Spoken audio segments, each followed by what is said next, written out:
Bonjour, alors on a parlé de bonnes nouvelles tout à l'heure, on va continuer de parler de bonnes nouvelles parce qu'on aime bien les bonnes nouvelles. On a parlé de Process Out, je ne sais pas si vous avez lu un petit peu la presse, mais il y a eu l'annonce du rachat de Copius il y a quelques jours aussi par une licorne singapourienne du nom de Trax.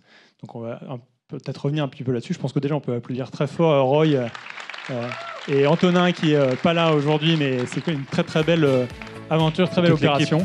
Toute l'équipe.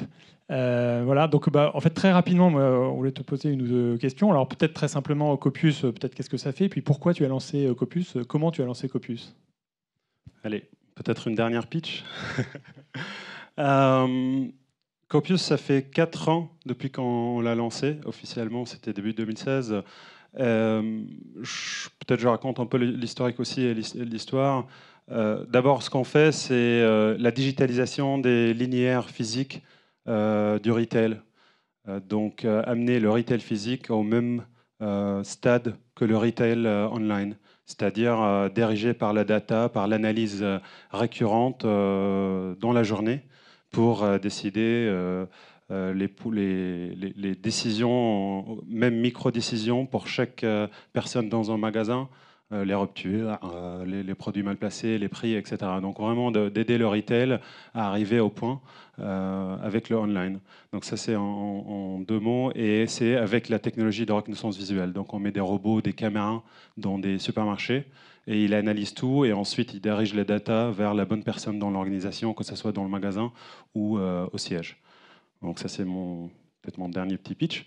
On a lancé la reconnaissance visuelle c'est pas évident, une technologie comme ça, comment disrupter une vieille industrie comme le retail. Et du coup, au début, le début de l'histoire, c'était plutôt une plateforme agnostique. Copius, il y a 4 ans, c'était vraiment très différent. Et Jérôme, toi, tu as vu ça quand on est rentré à 50 la première fois, c'était complètement un autre pitch. Donc, c'était plutôt une plateforme de computer vision, donc de la reconnaissance visuelle agnostique pour n'importe quelle industrie. Et du coup, on est lancé avec plutôt un esprit très ouvert, exploration. Et du coup, on s'est lancé avec 4 clients très vite, dans 4 industries différentes. Et là, on a analysé les paramètres. On a vraiment analysé le cycle de vente, l'opportunité de marché de chaque client, l'interaction avec chacun. Et ensuite, on a coupé rapidement et on s'est focalisé sur un seul vertical. On s'est verticalisé. Et on s'est lancé dans cette solution. Et peut-être, est-ce que tu peux nous décrire les grandes étapes qui ont jalonné la croissance de Copius? Vous avez eu une progression assez importante. Est-ce que tu peux me parler je sais pas, des recrutements, du financement, enfin du développement, ce qui a fait le succès de Copius Ouais. jusqu'à aujourd'hui? Ouais. Après, donc, d'abord, il y a les choses un peu essentielles, fondamentales, comme peut-être, et 50 Partners, c'était le premier, mais c'était la première grande étape. Ça nous a mis avec le réseau de 50 Partners, notamment on avait quelques parrains aussi qui nous ont aidé beaucoup, Justin Ziegler, Martin Génaud et les autres.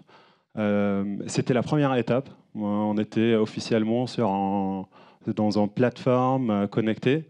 Il y a les fonds, bien sûr, la levée de fonds et tout. Donc ça, c'est les étapes classiques et nécessaires et fondamentales, je trouve, pour n'importe quelle petite boîte. Sinon, il y avait peut-être deux grandes étapes qui s'est passées. Première, c'était un pivot après qu'on a choisi en vertical. C'était encore continuer dans cette tendance de couper, et c'est tout ce qu'on a entendu de tout le réseau de 50 Partners d'ailleurs, focus, focus, focus, focus, et du coup de couper et se concentrer, se concentrer et pivoter en plus. On a pivoté, il y avait un pivot aussi il y a 3 ans de se focaliser sur exactement ce qu'on fait, les clients à quel on vend. Donc ce pivot, il était essentiel, et avoir cet esprit ouvert pour le pivot. Deuxième chose, c'est de changer un peu la culture de la boîte. Peut-être on n'a pas trop de temps pour trop discuter, mais c'était facile pour une boîte avec beaucoup d'ingénieurs de se concentrer trop sur l'ingénierie, le produit, la tech. Mais du coup, on a fait un énorme effort de shifter la concentration de la boîte vers le client. et vraiment être drivé par le client. Et ça a fait beaucoup de différence aussi dans la boîte, dans la culture de la boîte, les recrutements qu'on faisait après, et tout le driver, les KPI de chaque personne dans la boîte. D'ailleurs, vous étiez combien à la fin? Enfin, aujourd'hui, vous êtes combien dans la société? On est à peu près 35.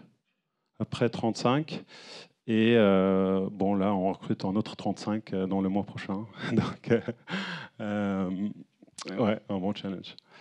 Donc, on était 35 vers la fin. Ouais.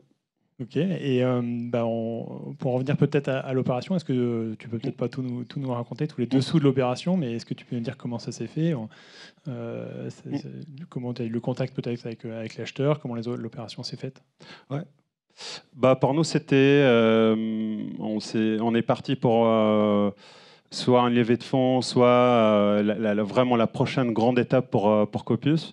Et on s'est rendu compte sur un marché qui évolue assez rapidement. Ça fait 3 ans que le marché il monte un petit peu. Et là, les 12 derniers mois, c'était très rapide, avec des boîtes ailleurs qui ont les moyens ou accès aux ressources beaucoup plus grands aussi à ce qu'on avait, en tout cas.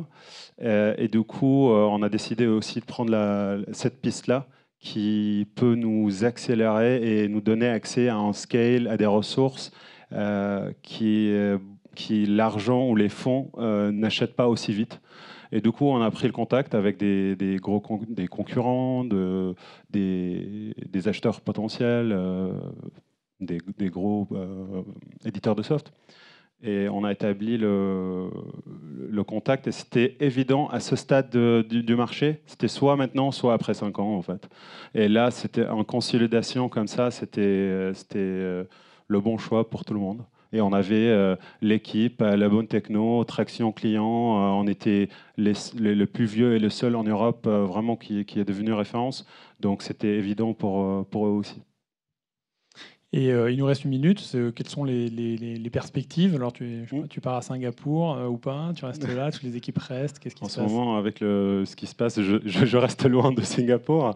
Mais non, on reste. Toute l'équipe reste en double, en triple. Avec leur équipe, on est devenu 100 personnes déjà, mais on double notre équipe ici. On reste les fondateurs pour diriger la partie retail aussi dans le groupe. Et on se trouve dans une situation assez sympa. J'étais en train de réfléchir à ça hier. Pourquoi? Parce que on est maintenant, on a toujours la mentalité de start-up, la vitesse, l'agilité, vraiment de driver et challenger comme la start-up Copius, mais avec la puissance et les ressources et les moyens de ce groupe de Trax. Donc c'est assez intéressant pour nous, pour l'équipe, pour tout le monde qui va nous rejoindre et pour nos clients. Donc on va continuer encore plus fort avec nos ambitions de transformer ce marché.